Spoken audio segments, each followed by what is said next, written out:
So parents, we've been working on handwriting for your 4 plus 5 and 6-year-old children. And we started with some straight lines and some circular movements. And we did some basic letters. Today we're going to start on something a little more challenging. So before we start, I suggest that you do some tracing work. You could use a coaster in the house and trace it, or you could use the top of some bottles or jars, or even some small household utensil. Now make a few circles like that so the child starting at the guide point gets used to that movement, starting from the guide point and going around. Large ones, medium size, and small. For fun, we can actually stick a piece of yarn to make the letter O as well. So don't forget to have the glue ready.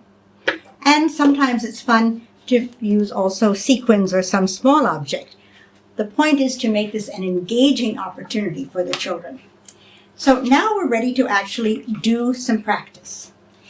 Starting with the letter A and the guide point, we go around, up and down, around, up and down.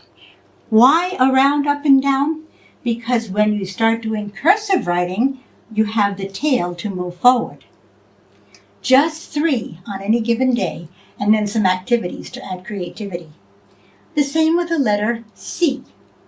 Around, around, around. Just 3.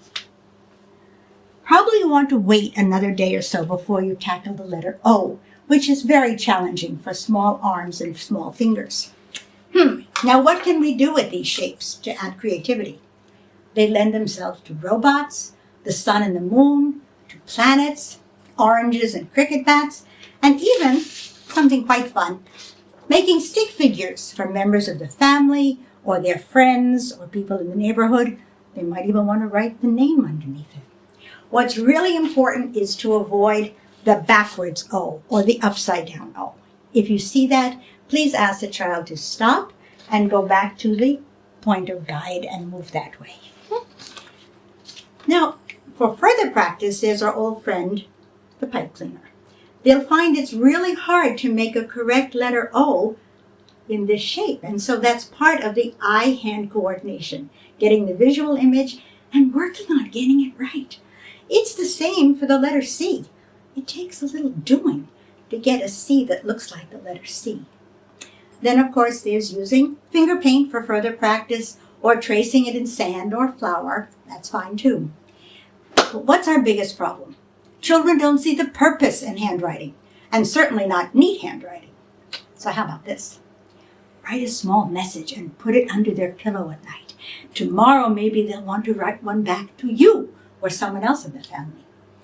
What about get well cards, birthday cards? What about a sign for the front door or their bedroom door?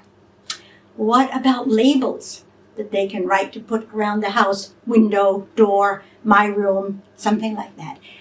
That is practice not only in writing, but in some sight words. And we're all wanting children to start reading. Making the writing a handwrite purpose is the main point of why we're doing all of this. Neatly, with a bit of creativity thrown in. We'll go on to do some more complicated letters over the next few days. So get started with these and find a way to